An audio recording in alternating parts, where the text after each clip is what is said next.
Hello dear friends, I am Dr. Shravya, fertility consultant from 49 Hospital, Secunderabad. So ఇవాళ మనం will discuss about normal menstrual cycle అండి.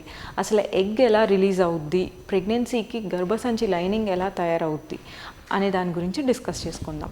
So నార్మల్గా ఆడవాళ్ళకి ఏంటంటే ఒక నెలసరి మెన్స్ట్రల్ సైకిల్ అనేది ఒక 28 to 30 డేస్ లోపు ఉంటే అది నార్మల్ మెన్స్ట్రల్ సైకిల్ అంటాం. 28 to 35 డేస్ రేంజ్ వరకు నార్మల్. సో ఈ 28 to 35 డేస్లోనే మనకి పీరియడ్స్ ఎందుకు వస్తాయి, అసలు ఈ పీరియడ్స్ లేట్గా ఎందుకు వస్తాయి అనే దాని గురించి తెలుసుకుందాం.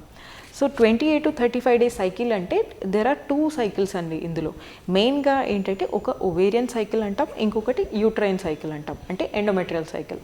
సో దీంట్లో మనం అర్థం చేసుకోవాల్సింది ఏంటంటే మల్టిపుల్ లెవెల్స్లో హార్మోన్స్ అనేది యాక్ట్ అవుతుంటుంది.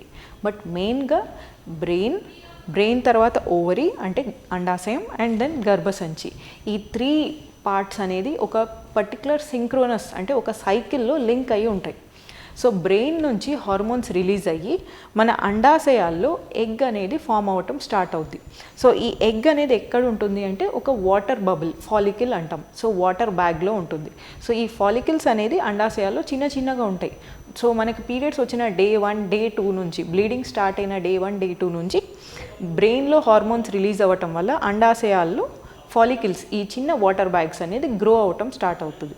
ఇవి మెల్లగా పెరిగి వీటిల్లో ఇమ్మెచ్యూర్ ఎగ్ ఉంటుంది, అంటే ఇంకా మెచ్యూర్ కానీ ఎగ్ ఒకటి ఉంటుంది. సో ఈ ఫాలికిల్స్ అనేది సైజ్ పెరగటం స్టార్ట్ అవుద్ది. సో ఇది ఒక రేస్ లాగా మనం తీసుకోవచ్చు. సో ఈ రేస్ని ఒక 7 to 10 ఫాలికిల్స్ స్టార్ట్ చేస్తాయి రేస్. బట్ బై డే 10 ఒక్క ఫాలికిలే సెలెక్ట్ అవుద్ది రేస్ విన్ అవ్వటానికి.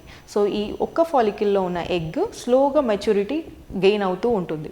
సో బాడీలో ఉన్న హార్మోన్స్ లెవెల్ ఏంటంటే అరౌండ్ డే 12 to డే 16 మధ్యలో పీక్ లెవెల్కి వెళ్తుంది.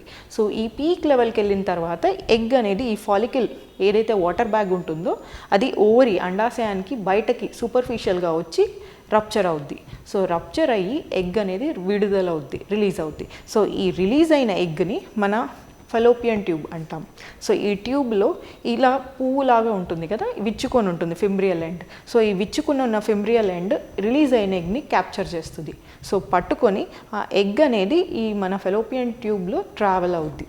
సో ఈ ట్రావెల్ ఎగ్ అనేది ఇక్కడైతే జర్నీ మొదలుపెట్టుద్దో గర్భసంచికి రీచ్ అవ్వను 5 డేస్ పట్టుద్దండి.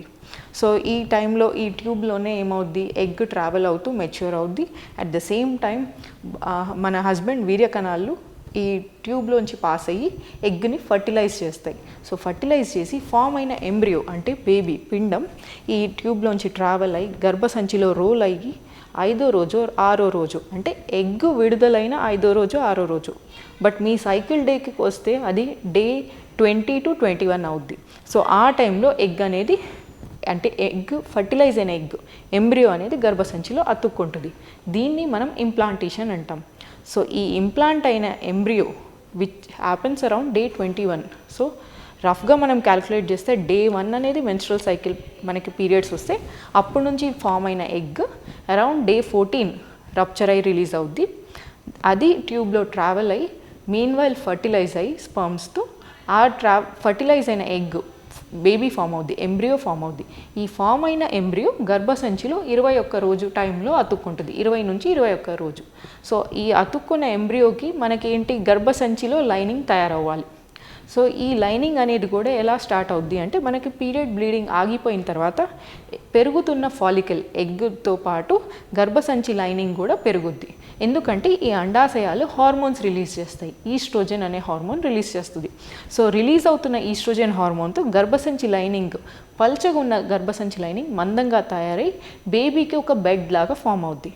సో ఈ ఫామ్ అయిన బెడ్లో ఫామ్ అయిన బేబీ వచ్చి అతుక్కోవాలి. సో దీన్ని మనం ఇంప్లాంటేషన్ అంటాం.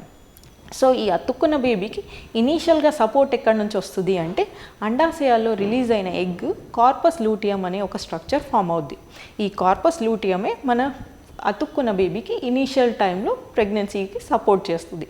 సో ఒకవేళ మనకి ప్రెగ్నెన్సీ ఫామ్ కాలేదు, బేబీ ఏమీ అతుక్కోలేదు గర్భసంచిలో అనుకుంటే అప్పుడు ఈ లైనింగ్ ఏదైతే ఫామ్ అయిందో, బేబీకి బెడ్ అయితే తయారైందో అది 28వ రోజుకి షెడ్ ఆఫ్ అయిపోద్ది. సో అప్పుడు మళ్ళీ మెన్స్ట్రల్ సైకిల్ పీరియడ్స్ వచ్చేస్తాయి. సో దిస్ హోల్ ప్రాసెస్ సైక్లికల్గా హ్యూమన్స్లో కంటిన్యూస్గా అవుతూ ఉంటుంది. ఎవ్రీ మంత్ గర్భసంచిలో లైనింగ్ అనేది రెడీ అవుద్ది బేబీ ఇంప్లాంటేషన్కి రెడీగా. బేబీ ఒకవేళ అతుక్కోకపోతే షెడ్ ఆఫ్ అయిపోద్ది, పీరియడ్స్ వచ్చేస్తాయి. బట్ కొంతమందికి ఏంటంటే ఎగ్ రిలీజ్ కాదు కాబట్టి నెల నెల పీరియడ్స్ కూడా రావు. ఎందుకంటే ఎగ్ రిలీజ్ అయిన తర్వాతే హార్మోన్స్ విత్డ్రా అయ్యి ఒకవేళ ఎంబ్రియో అతుక్కోకపోతే అప్పుడు హార్మోన్ లెవెల్స్ పడిపోయి పీరియడ్ బ్లీడింగ్ వస్తుంది. అసలు ఎగ్గే రిలీజ్ కాకపోతే గర్భసంచిలో లైనింగ్ పెరగదు అండ్ విత్డ్రా హార్మోన్ లెవెల్స్ పడవు. సో అప్పుడు వాళ్ళకి పీరియడ్స్ రావు.